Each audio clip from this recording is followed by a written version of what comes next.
I first started, it was still radio.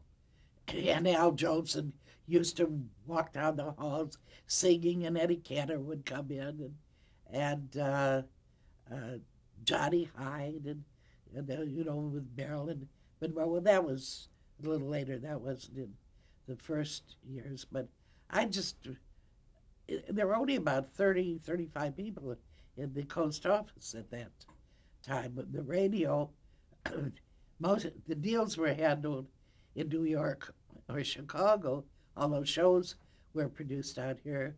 Uh, uh, Meredith Wilson, uh, Baby Snooks, Fanny Bryce, uh, Amos and Andy. I don't think Amos and Andy was done here though. I think that was done in New York. Uh, Eddie Cantor was out here. We had, a lot of shows, and then we also had, a band and act department. I just worked all over. I plugged in wherever they needed me at the office, uh, and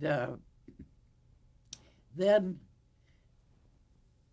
actually in '49 was when television really broke. The first series I worked on, Freddie Ellswood of our act department booked the wrestling matches from Olympic Auditorium on Channel 5.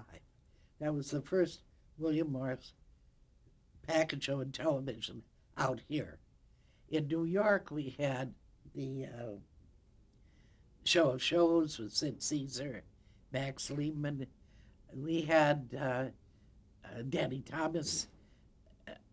What was it? It was called the All Star Theater, and they were live programs. Danny, Jimmy Durante, Edwin, who we didn't represent, uh, Eddie Cantor.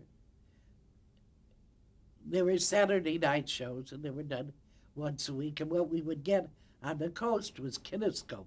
They didn't have tape in those days. So the shows were basically out of New York with some out of Chicago. Uh, What was William Morris doing for those shows? we putting them together. We put them together. We'd take a client. It basically started with the stars, and we would recommend writers. And the stars wanted to own their own shows, but they didn't have the corporate setup in those days.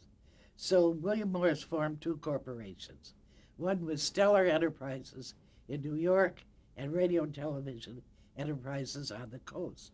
And what we would do is we would package it.